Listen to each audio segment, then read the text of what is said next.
From the macabre minds of Laughing Devil Production comes another story from the Nightshade Diary. You know what that means. Check under the bed and make sure no one or nothing is there. Is the closet door securely shut? Then leave your disbelief behind, amp up your imagination, and hang on tight for another ride into terror and mystery. And like all good horror stories, just imagine it's a dark and stormy night. And remember, screaming like a little girl is permitted.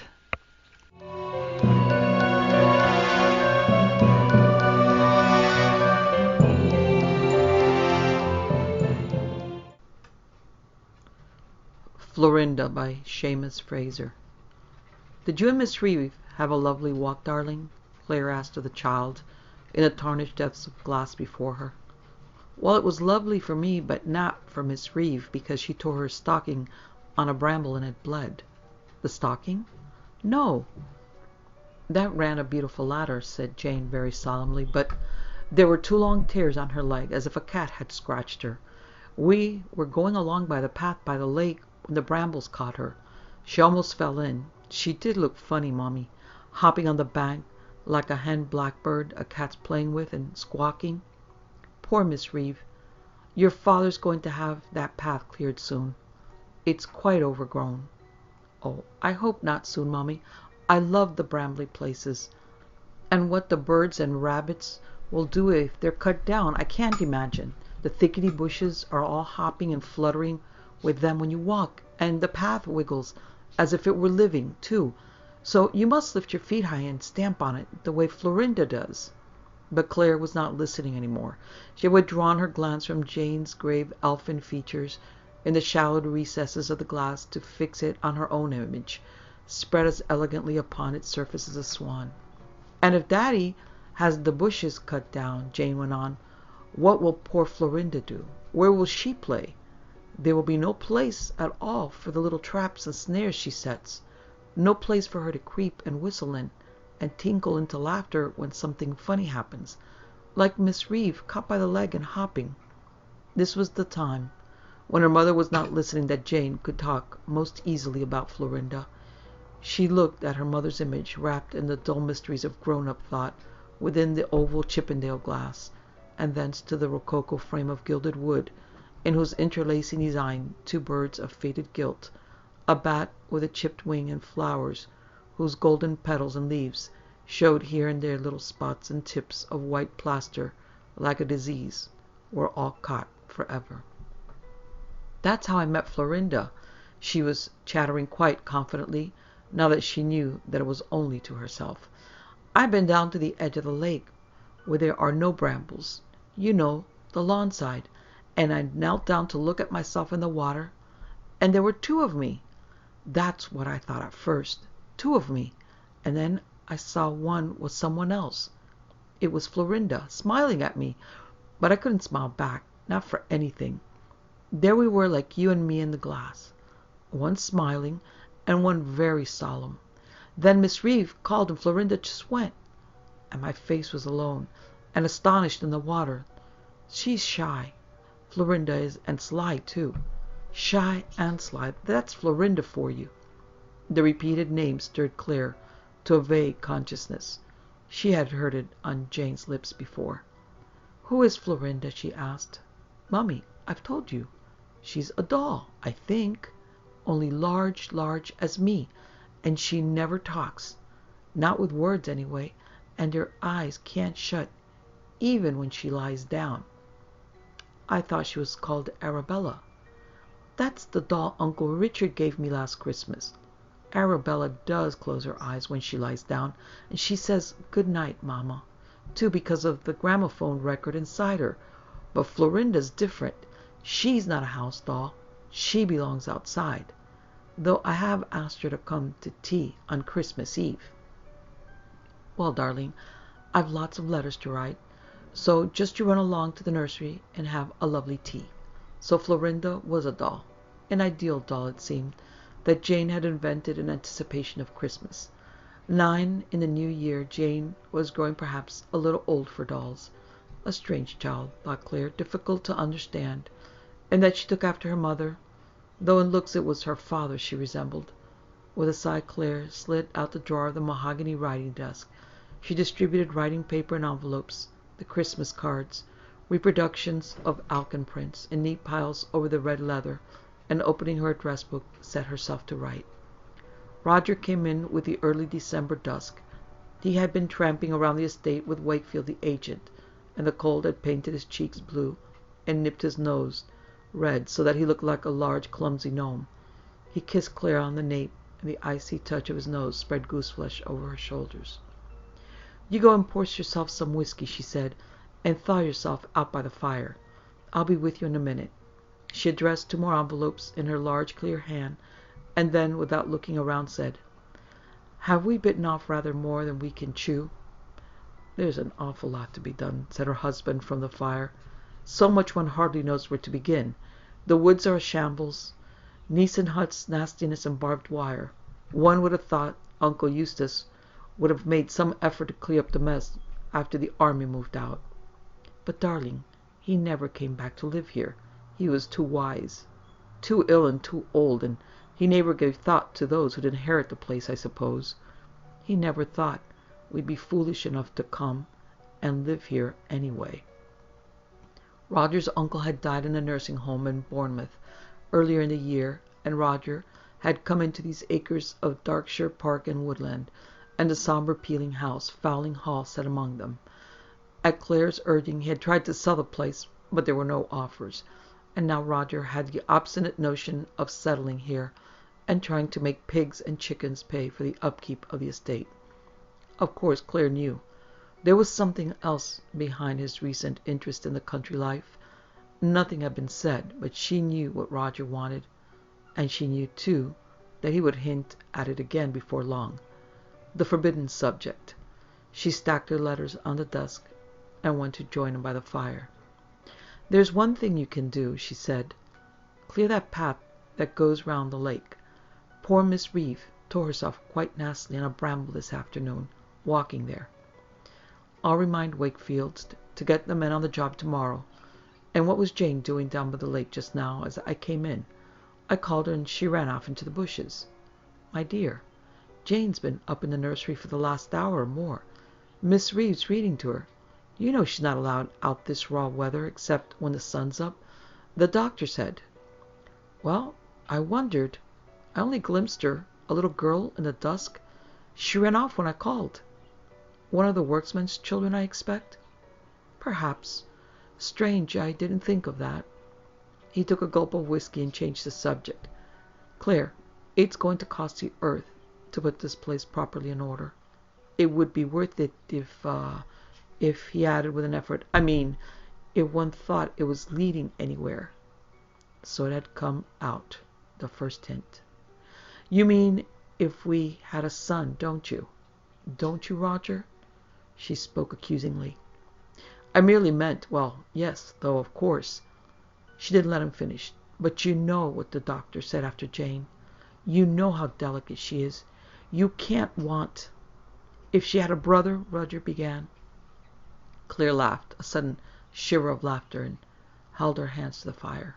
"Roger, what an open hypocrite you are. If she had a brother, when all the time you mean if I had a son. And how could you be certain it wouldn't be a sister?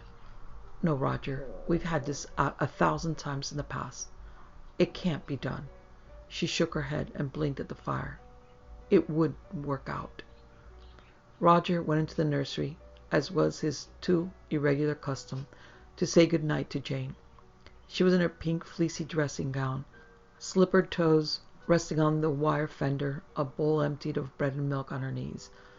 Miss Reeve was reading her story about a princess who was turned by enchantment into a fox.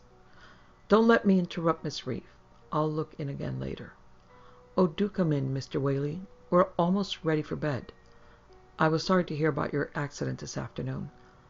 It was such a silly thing, really. I caught my foot in a slip noose of bramble.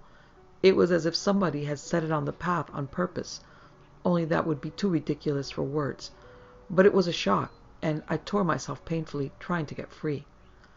There was still the ghost of that panic, Roger noticed, in Miss Reeve's pasty, pudgy features, and signaling behind the round lenses of her spectacles. "It's not a very nice path for a walk," she added, "but one can't keep Jane away from the lake." "I'm having all the undergrowth cleared away from the bank," said Roger. "That should make it easier walking." "Oh, that'll be ever so much nicer, Mr. Whaley." "Florinda won't like it," thought Jane, sitting stiffly in her wicker chair by the fire. "She won't like it at all. She'll be in a wicked temper, will Florinda." But she said aloud in a voice of small protest, for what was the use of speaking about Florinda to grown-ups? "It won't be nice at all. It'll be quite horribly beastly." The men didn't care for the work they had been set to do.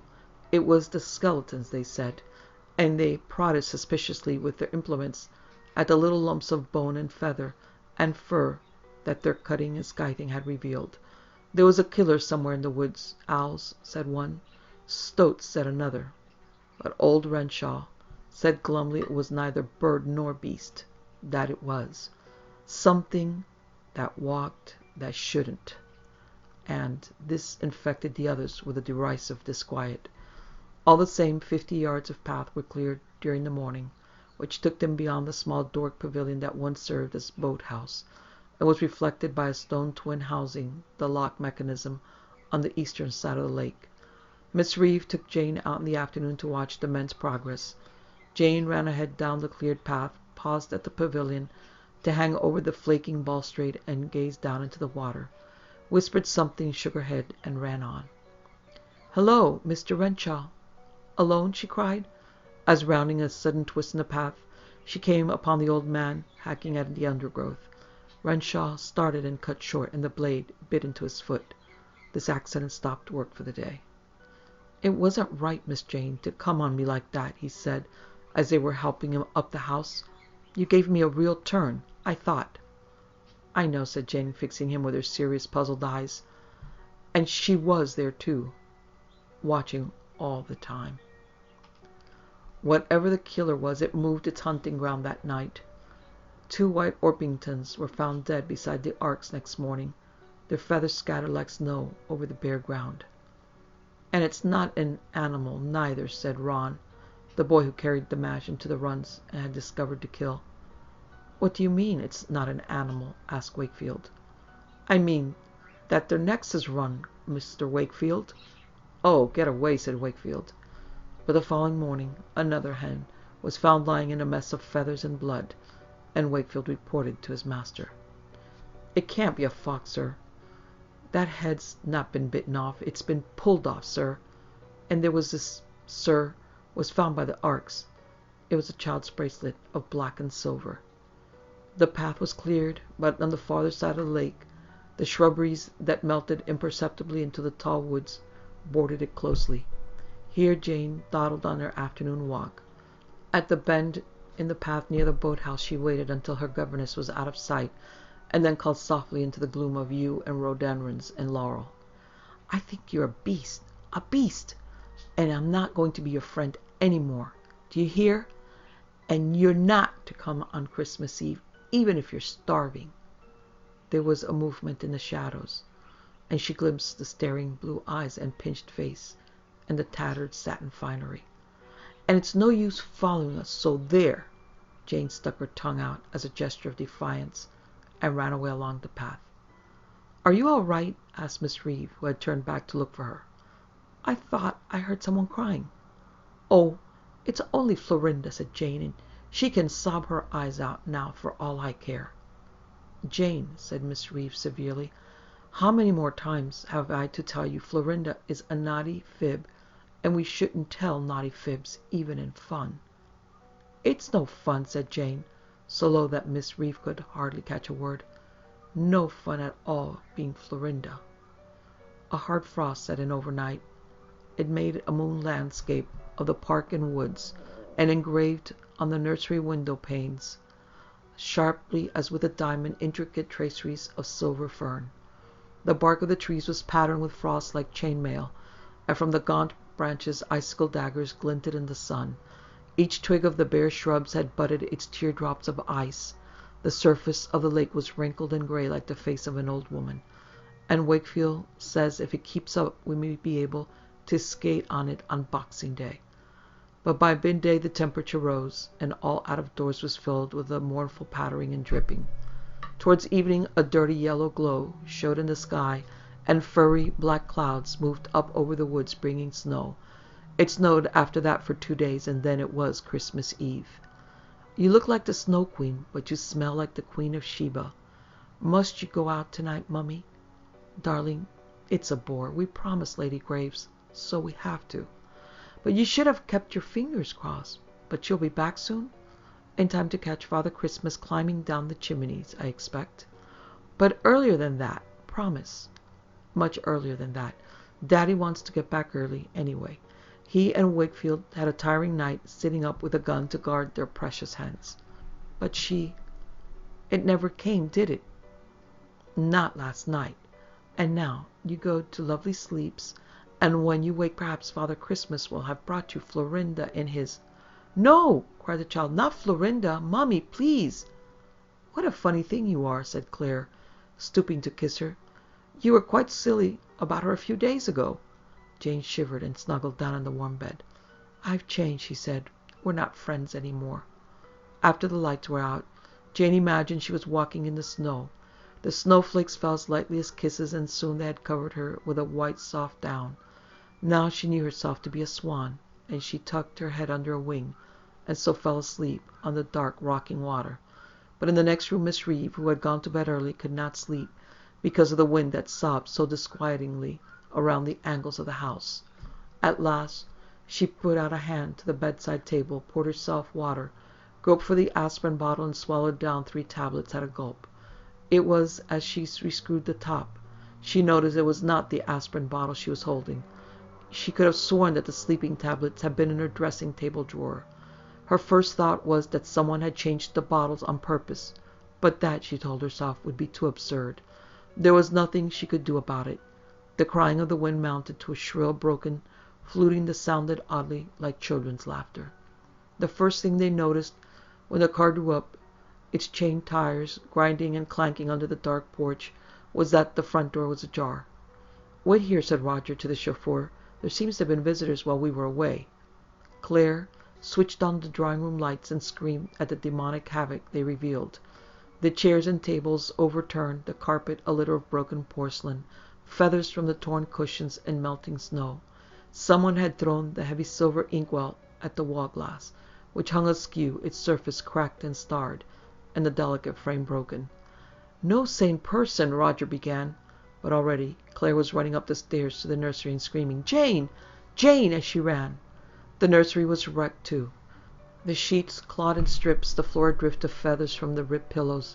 Only the doll Arabella with a shattered head was propped up in the empty bed. When Claire touched her, she fell backwards and began to repeat, Good night, Mama, as the mechanism inside her worked.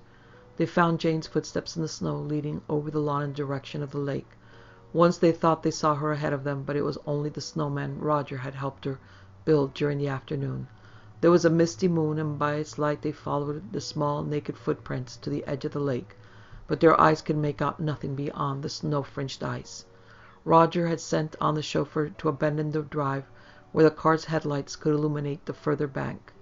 And now, in the sudden glare, they saw in the dark center of the ice the 2 small figures, Jane in her nightdress, and beside her a little girl in an old-fashioned blue satin, who walked oddly and jerkily, lifting her feet and stamping them on the ice.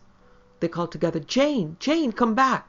She seemed to have heard, and she turned, groping towards the light. The other caught at her arm, and the 2 struggled together on the black glassy surface. Then from the stars, it seemed, and into their cold hearts, fell a sound like the snapping of a giant lute string. The 2 tiny interlocked figures had disappeared, and the ice moaned and tinkled at the edges of the lake. Rowena Ballantyne by Adele Geras. Have you ever wondered what brings a ghost back to a certain place at a particular time? I never used to, but I've been thinking about this ever since I summoned Rowena Ballantyne back from the dead to haunt the quarters of her old boarding school. I did it without meaning to. I found Rowena's rough book under a loose squeaky floorboard in the bedroom I share with 2 other girls. I'm nosy, and one day I nearly tripped up on this bit of wood as I was on my way back from my bed to my cupboard. I lifted it up, and there was the book, exactly like the ones we still use for making notes about homework and so forth, only with a royal blue cover instead of a red one. The pages were all curled up and dusty at the edges, so I knew at once it had been lying buried for years and years, and sure enough there was the date on the first page, 1962. I opened it. Wouldn't you have done the same thing? And as I began to read, I could almost feel Rowena taking shape in the air, though of course I didn't see her until some time later. But I'm plunging straight into the narrative without any kind of introduction. Miss Baldstone, our English teacher, would not approve. Stories should have, she says, a beginning, middle, and end. And I think Finding the Rough Book is probably the middle. Let me start again. My name is Vanessa. I'm 13 years old, and I go to school in a traditional boarding school for girls. There are still some around outside the pages of an Enid Blyton book for children of parents who aren't short on a pound or two. But we have all the problems you'd find in a comprehensive, and we also have all sorts coming here. There are sporty types, fashion victims, jolly bouncy sorts and swats, which I suppose is what I am. We have the same posters up on our walls and admire the same footballers and pop stars. The school is called Staghurst College. I've just moved into the senior school. We live in 4 different houses, and mine is Nelson. The others are Wellington, Churchill, and Raleigh. Prefects have studies, and the rest of us make do with a common room. We sleep in bedrooms, not dormitories, and we can choose to share with 1, 2, or 3 girls. Some of our customs and pastimes are quaint. For example, one of the things that happens quite a lot is this. People are invited in from the outside world to talk to us and tell us about their fascinating lives, etc. We call these talks lectures, and what we do is we all troop into the hall. We listen if the talk is interesting and daydream if it isn't. One poor soul, though, always has to pay attention, and that is the unfortunate creature who's been chosen to give the vote of thanks. The list of lectures goes up at the beginning of term, and it's easy to spot the ones that are just careers advice in disguise. 10 things you never knew about merchant banking. My happy days as a veterinary nurse. You know, the sort of thing I mean. I've noticed Jemima Westman's lecture at once. Helping young offenders the gentle way. Because I want to be a social worker when I leave school. Or an investigative journalist. I think I'd be good at that. Because I'm nosy, as I said, and I also like helping people. I suppose being an agony aunt would be fun. I'm getting carried away. Miss Baldstone would be scribbling in the margin like mad by now if I were to hand this in. She often writes things like irrelevant beside my work. I'm not sure if all this is irrelevant or not, but surely you have to know a little about what sort of person I am before you believe me, right? I'm honest, then, and curious and kind-hearted. I found Rowena's rough book in October. It was nearly time to go down to prep, and I put it straight into my sack, another quaint custom. We don't have school bags, but large canvas sacks to carry our stuff around in. Something I'm not sure what told me to say nothing about the book to anyone. There was a musty smell on the pages, and I felt like some kind of archaeologist, even though in 1962 isn't a very long time ago. I decided to read it during prep. We all sit at desks, and there's a prefect sitting in the front to make sure we're all silent and getting on with our work. I waited till I was certain that Jackie and Hetty on either side of me were lost in the wonders of quadratic equations, and then I started to read. Rowena had spiky writing, and she wrote in black fountain pen, which is not surprising. It's just one other strange thing at this school. Many of the older teachers who won't hear of you doing any work in biro, they say it ruins the handwriting.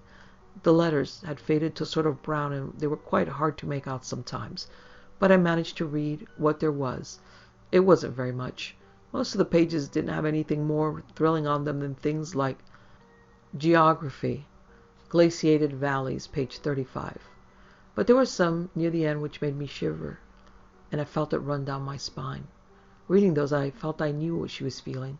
I was bringing her to a kind of life.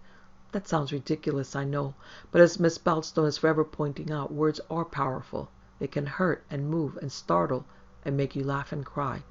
That is why you have to be so careful about which ones you choose.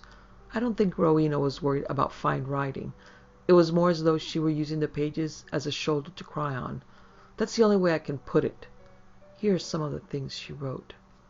They hate me. They all do. I wish I could disappear, just walk away and never come back. They stare at me. JW is the worst. She says only witches have red hair like mine. So am I a witch? And when I said no, she turned to Babs and said, "We don't want fat red-headed witches in our gang, do we?" And they both had hysterics. After they'd gone, I started crying, and then I was late for physics because I had to wait in the cloakroom for ages afterwards till my eyes stopped being red. My eyes were all right when I went in, but my whole body hurt from being sad, and they all looked at me, and Jay and Babs especially smirked, and when I went to sit down, they sort of moved up the bench and pulled all their stuff away so that it shouldn't touch any of my stuff. I pushed down all the tears, but later in bed I cried so much that my pillow was wet, and I had to turn it over. Later on she wrote, "M and D spend tons of money to send me here. I wish I could tell them I want to leave, but they'd be disappointed. D likes boasting about me being here. I wish I could do better. I'm good at swimming, but changing is awful." They all laugh. "Fat, fat," they say, and wobbly. JW is so thin. She's always going on about being a witch, and will I turn her into a frog? More hysterical laughter. Every night when I go to bed, I wish the morning would never come. I hate it here. I hate myself. The last entry in the book was, "I've decided what to do. It's easy, and I don't know why I haven't thought of it before. Who'd care? No one, that's who. M&D, maybe. But they've got Sheila and Donald to cheer them up. Everyone else will be glad to be rid of me. Me more than anyone else. I just wish it was all finished, all over. Well, it soon will be. I'm never going to cry again." Even though it was warm in the prep room, I shivered. It was as though Rowena had been whispering in my ear, and I could hear the full misery of her voice. She meant to kill herself, but did she do it? Who could I ask? Even though our teachers were old, they didn't go back that far, surely. Also, if Rowena had committed suicide, they wouldn't be in a hurry to tell anyone.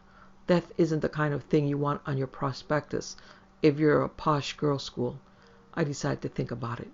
I hid Rowena's rough book in my pajama case, which was a babyish fluffy cat thingy I've had since I was a junior. I began to dream about Rowena Ballantyne every night, wandering through the corridors, and then one day I saw her. We were all in chapel. I caught sight of someone in the choir standing at the far left of the second row. I recognized her at once. She was a big girl, and you could see why some people, horrible Jay, would call her fat. But she wasn't really, just big and healthy looking, with a wide, pale, freckled face that should have been smiling and wasn't. And the hair, there wasn't anyone I knew in school who had hair like that. Bright, clear red that glittered as though each strand was touched with gold. Red, red that could not have come from any bottle, but which flared like a lit torch in the dimness of the choir gallery. "Who's that?" I asked Jackie. "Up there next to Valerie Smythe in the second row." Jackie looked at me as though I'd taken leave of my senses. "There's no one standing next to Val. She's on the end of the row." I looked again, and Rowena had disappeared. That was the first sighting. I thought of the notebook and how I had opened it and read it, and this is how I put it to myself, brought the ghost of Rowena back to where she had been so unhappy. I felt guilty. I'd wish I'd never lifted that dratted floorboard. What I had done, I felt, was condemn her to wander through this place that she loathed for all time. I wondered if one could talk to a ghost, and if you could, would it listen? There was also the possibility, the distinct possibility, that the whole thing was in my head. I could have been imagining it. But then I saw her over and over again, running up from the playing fields at the end of games, in a crowd of people, her hair streaming behind her like a banner, in the back row of the prep room, peering at me from behind the desk, and also quite often hanging about outside Study 2 on the prefect's corridor, almost as though she were looking for someone. Every so often I asked one of my friends if they could see her, and they never could. They didn't know about her rough book because I'd kept it secret, so I suppose it wasn't surprising that they began to think I was mad, in a jokey way, of course. The days and weeks went by, and one Sunday in November, there we all were in their chairs in the hall, ready to listen to Jemima Westman talking about her brilliant career as a social worker. The first surprise was how glamorous she was, even though she was old, at least 50, I should think. The second surprise was she was an old girl.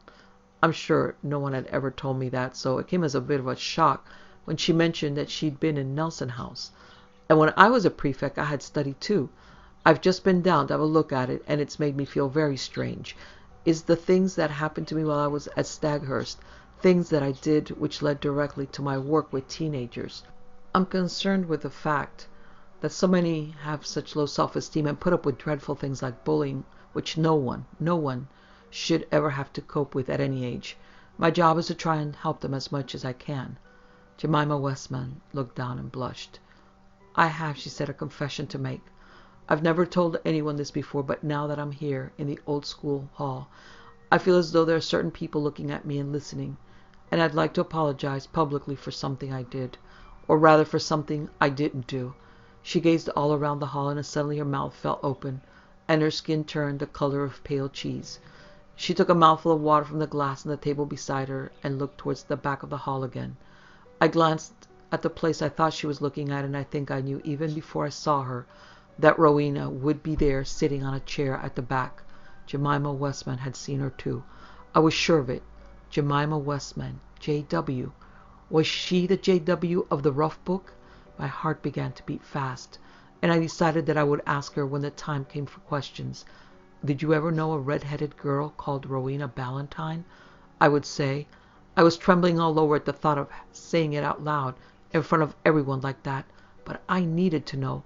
I thought I knew now why Rowena had been wandering all around the school. She'd been looking for her, for J.W., her tormentor, and now she'd found her. Up on the stage, Jemima Westman was speaking again. She was still pale, but quite composed now, and she was addressing her words to the back of the hall. When I was 14, I was the leader of a gang. We were vile, conceited, arrogant, smug. We called ourselves the Beauties. Can you believe it? There was much polite laughter, and you could see the teachers looking at one another and thinking, this isn't terribly helpful for those of our girls who are anxious to be social workers. There was one girl in Nelson House who was not one of the Beauties. Her name was Rowena Ballantyne, and she was completely ordinary except for her hair, which was like flames growing out of her head. Her hair was a wonder of nature, and we tortured her for it. Jemima had tears in her eyes. I could see them quite plainly from where I was sitting in the second row. She went on. She would have done anything we asked because she wanted to be in our gang. I, wouldn't share her chocolates, and we wouldn't let her help us with our Latin homework, even though she was brilliant, and we told her that her hair was ugly, and that she must be a witch because only witches had hair that color. By now Jemima's voice had faded to a whisper. When we became prefects, we were allowed to invite younger girls to tea in our studies on Sundays. For weeks and weeks, no one invited Rowena. The list would go up on the notice board, and week after week she was ignored. Then one day I asked her to come to study tea, and I was horrible to her in front of everyone. Horrible in the way thin people are to those who are not so thin. No tea cakes for you, Rowena. You stick to fruit. Look, there's an apple here.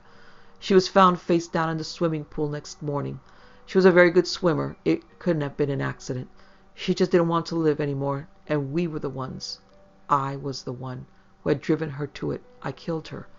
Jemima spoke in a whisper, and her eyes were filled with tears. Then she pulled herself together and said, I really didn't mean to mention this today, but coming back here has reminded me, and I feel I owe her this apology after all these years. She stared at the back of the hall. Rowena, I'm so sorry. It won't help you now, but I am sorry. Forgive me. She smiled and looked at us again. That's why I've spent my life trying to help young people. Because of Rowena, may she rest in peace. After that, the lecture went on, as you would have expected. And then Jemima Westman relaxed and told us all about her brilliant career and how we, too, could have one if we wanted one. I looked at the back of the hall. Rowena Ballantyne had gone. I never saw her ever again. I moved the rough book from my pajama case into the small locked box where I keep my treasures. Sometimes I take it out and look at her spiky, faded brownish words, still powerful after all this time. Rowena herself is, I think, I hope, resting in peace at last.